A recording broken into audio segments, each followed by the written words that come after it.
कौन है जो तेजस्वी यादव की छवि खराब करना चाहता है? क्या मकसद है तेजस्वी यादव की छवि खराब करने का? कौन सी ताकत है मनीष कश्यप के पीछे? यही सब जानने के लिए बने रहिए वीडियो के अंत तक। नमस्कार दोस्तों, मैं विनय दुबे मुंबई से। इस समय बिहार में दो नाम बड़ी चर्चा में हैं। पहला है बिहार छोड़कर भागे हुए फर्जी पत्रकार मनीष कश्यप का, दूसरा है तेजस्वी यादव का। लेकिन आप लोग ने ये चीज़ गौर नहीं किया कि क्यों तेजस्वी यादव का नाम अचानक चर्चा में आने लगा।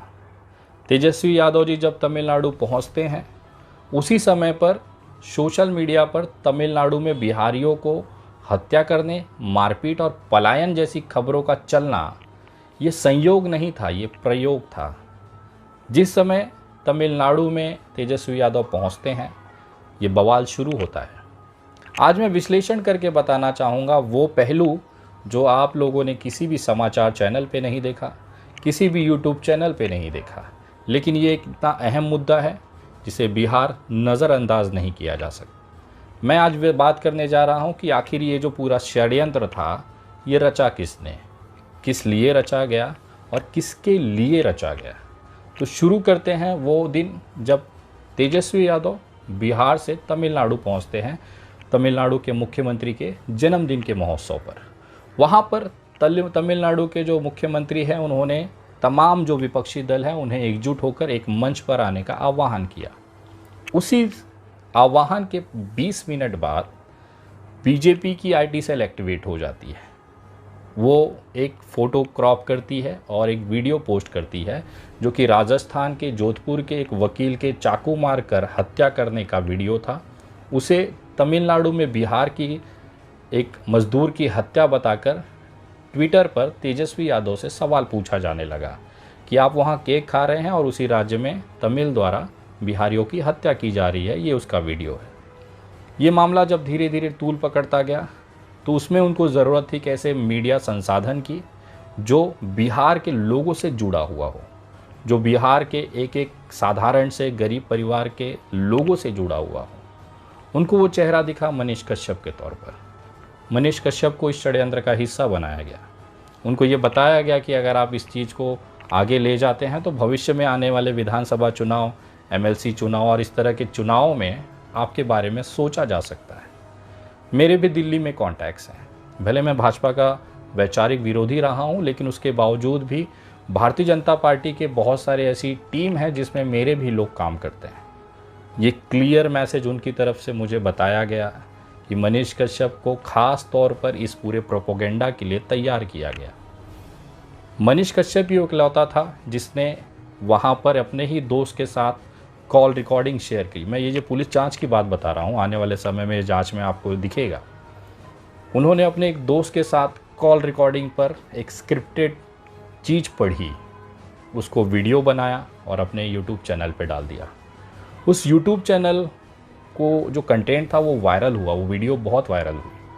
उसको देखते हुए वहाँ के जो स्थानिक भारतीय जनता पार्टी के समर्थक जो चैनल हैं, पत्रकार हैं, मीडिया हाउसेस हैं, उन्होंने इस खबर को छापा। पहले वॉइस कॉल हुई है, उसके बाद खबरें छापी गई हैं। जो मनीष कश्यप ये दावा करता है कि दैनिक भास्कर की ये खबर है, फलानी खबर है, लेकिन उससे पहले उनकी कॉल वायरल हुई, उसके बाद ये खबरें का सिलसिला चालू हुआ। खैर, ये जांच का विषय है, पुलिस जांच करके आप लोगों को बताएगी इसकी सत्यता क्या है।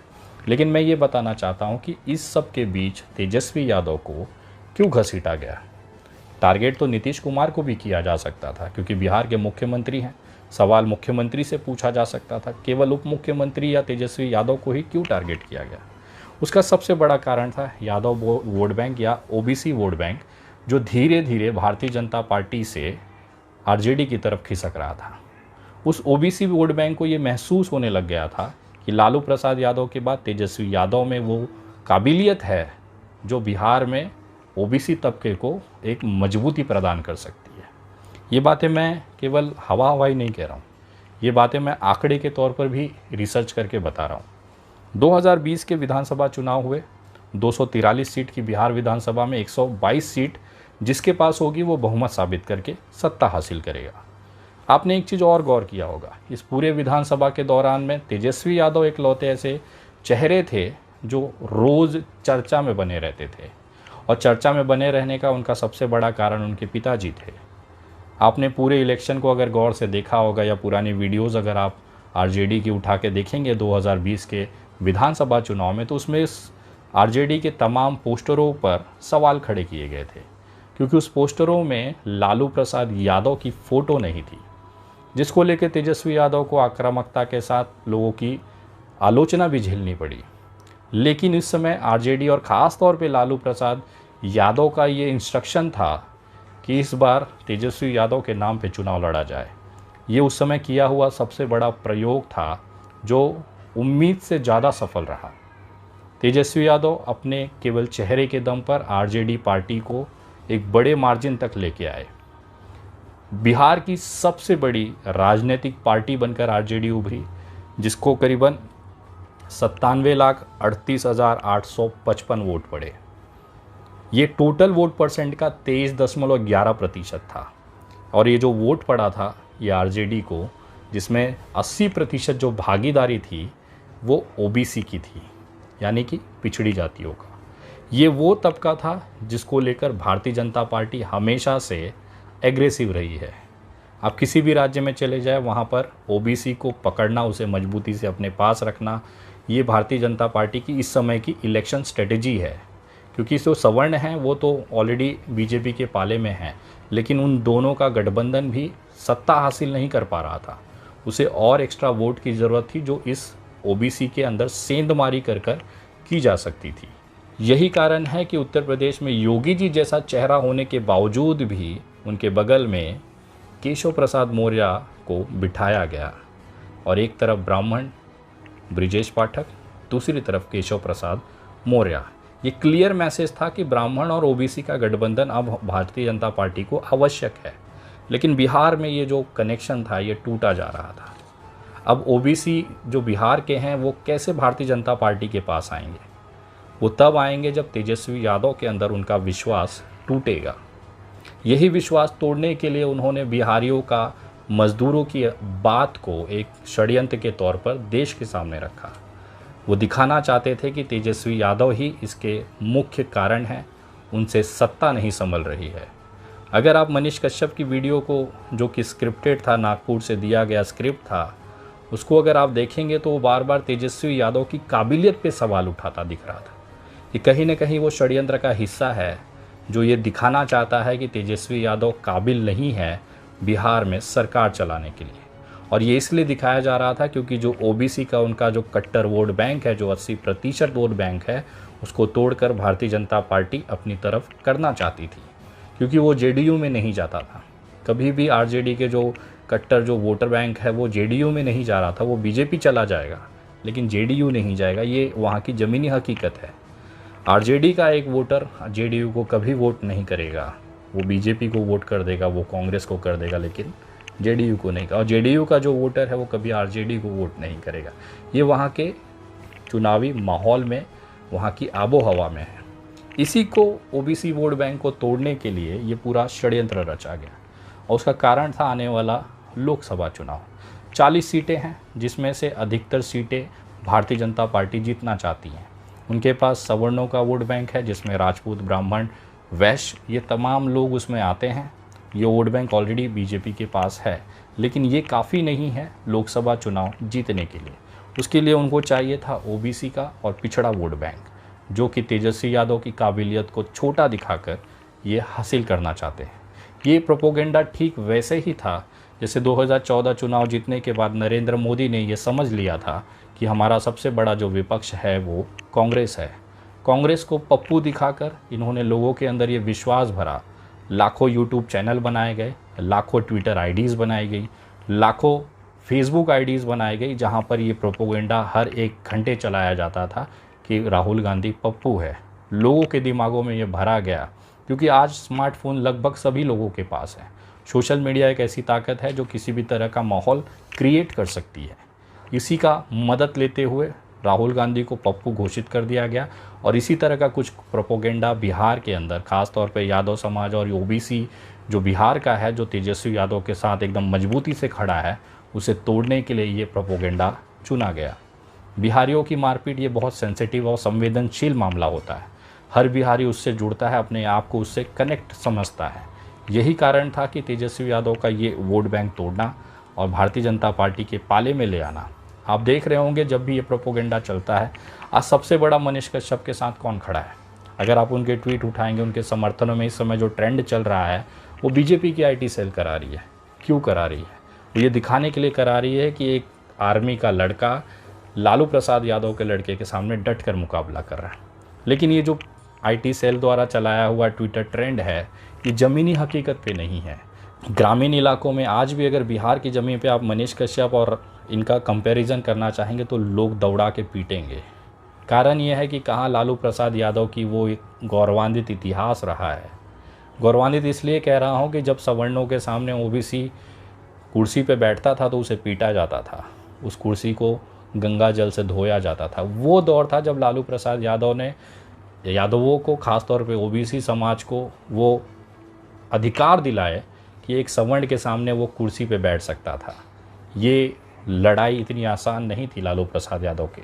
आज हम जो लालू प्रसाद यादव को याद करते हैं तो कहीं ना कहीं इस लड़ाई की वजह से भी करते हैं कि जब संसाधन के अभाव थे, प्रशासनिक यंत्रणा इतनी मजबूत नहीं थी, उस दौर में भी एक लड़का खड़ा होता है और अपने समाज के लिए, अपने छुआछूत के लिए, अपने समाज के बराबरी समानता के अधिकार के लिए वो लड़ता है और वो माहौल ले आता है।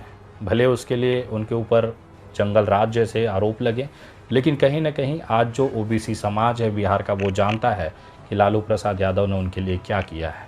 अदरवाइज़ ये आंकड़े इस समय जो चुनाव में दिखते हैं वो नहीं दिख रहे होते। तेजस्वी के अंदर भी वो एग्रेसिवनेस है, आक्रामकता है, वो अपने कार्यों को लेकर सीधा है, उसे पता है कि उसे कब क्या करना है। शायद यही कारण था कि बिहार के जो भारतीय जनता पार्टी है वो नहीं चाहती थी कि यादव और जो ओबीसी वोट बैंक है वो तेजस्वी के साथ रहे। उसे तोड़ने के लिए मनीष कश्यप जैसे लोगों के साथ मिलकर इन्होंने बहुत गंदी राजनीति रची।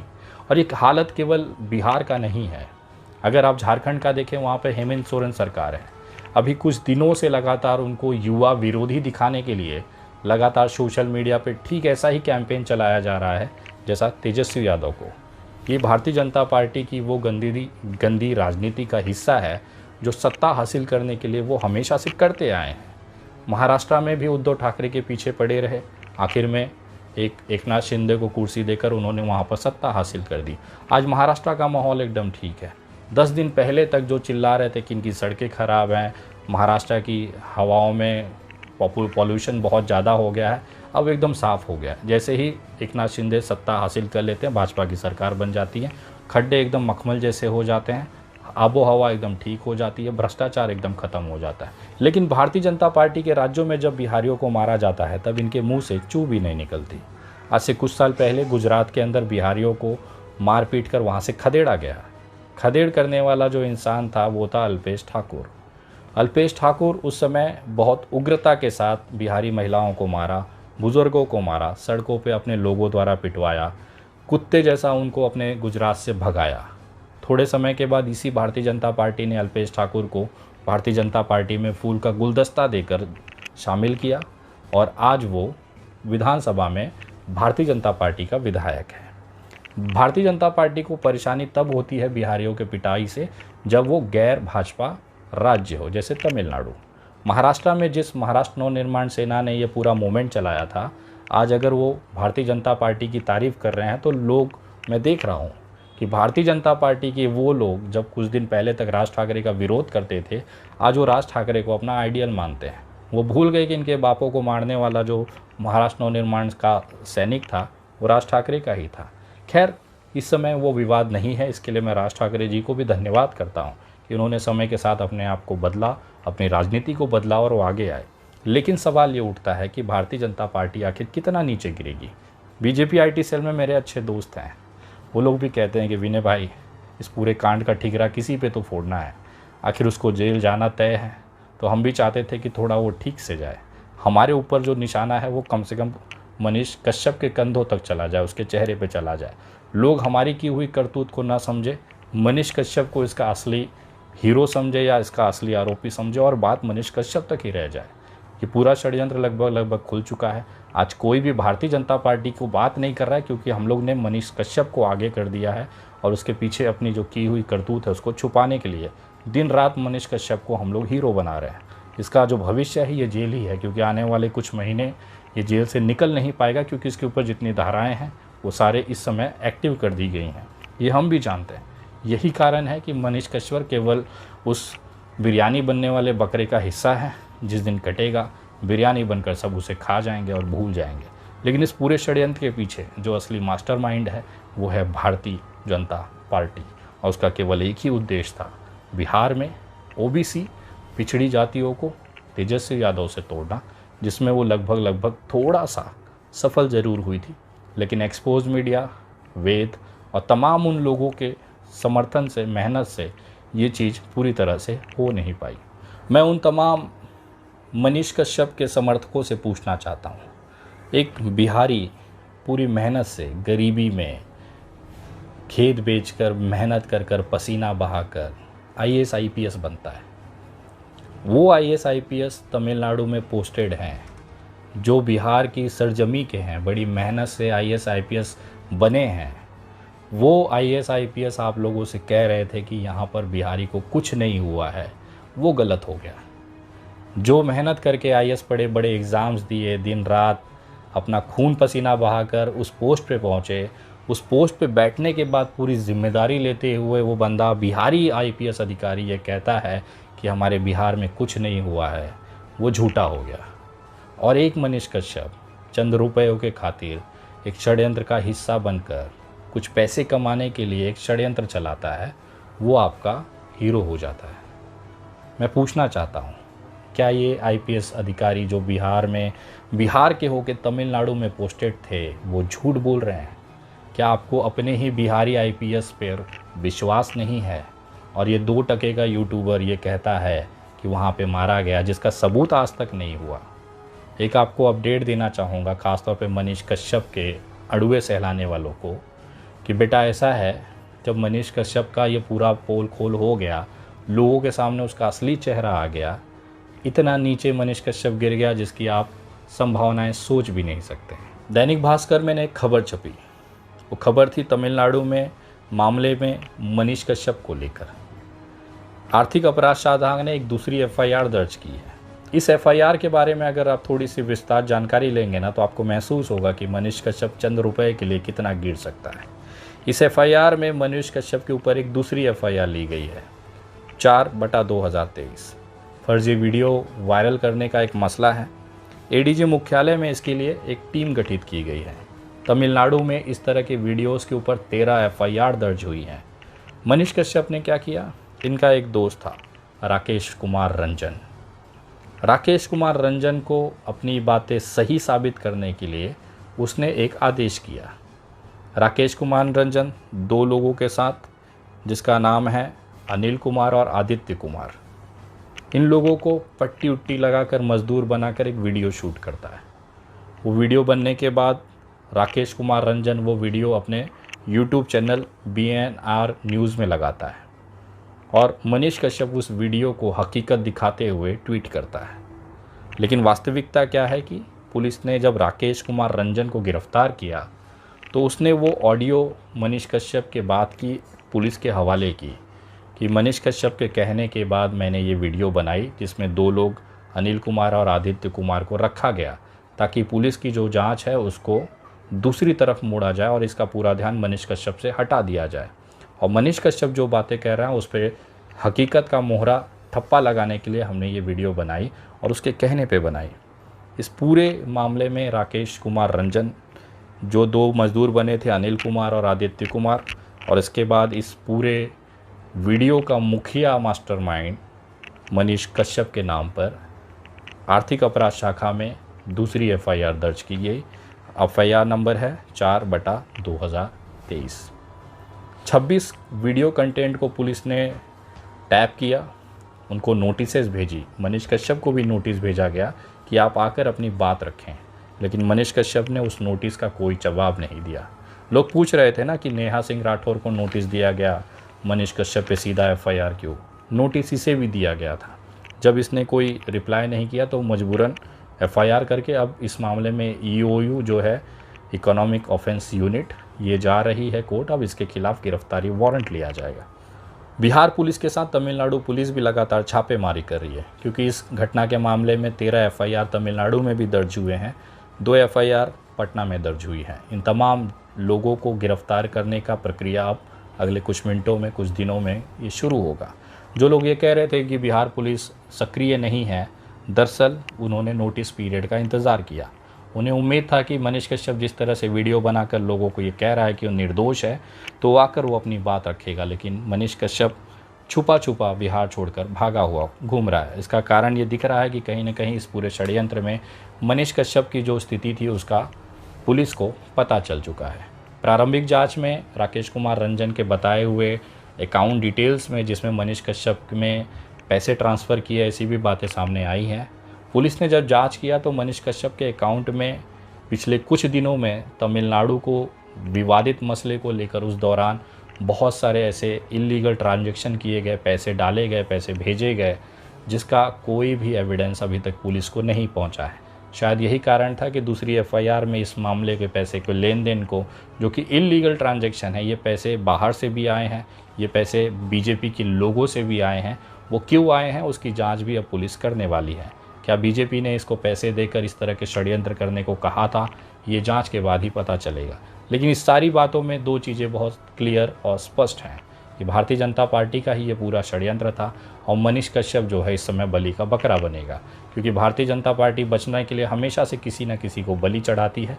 तो इस बार भारतीय जनता पार्टी का जो बकरा है वो है मनीष कश्यप।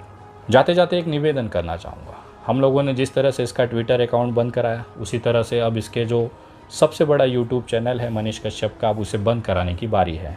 आप यूट्यूब पर जाएं, सच तक न्यूज़ को सर्च करें, उसमें 6.38 मिलियन सब्सक्राइबर आपको दिखेंगे।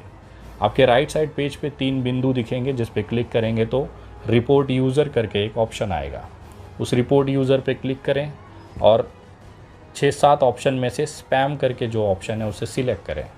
स्पैम को सिलेक्ट करने के बाद एक बॉक्स ओपन होगा जिसमें आप अपनी बात रखें। उसमें आप लिखें कि ये व्यक्ति समाज में नफ़रत फैला रहा है, स्पैम कर रहा है, स्कैम चला रहा है। इस यूट्यूब चैनल को बंद कर देना भारत के शांति और माहौल के लिए ज़रूरी है। वो आप इंग्लिश में भी लिख सकते हैं, हिंदी में भी लिख सकते हैं। उसे लिखकर आप रिपोर्ट को सबमिट करें।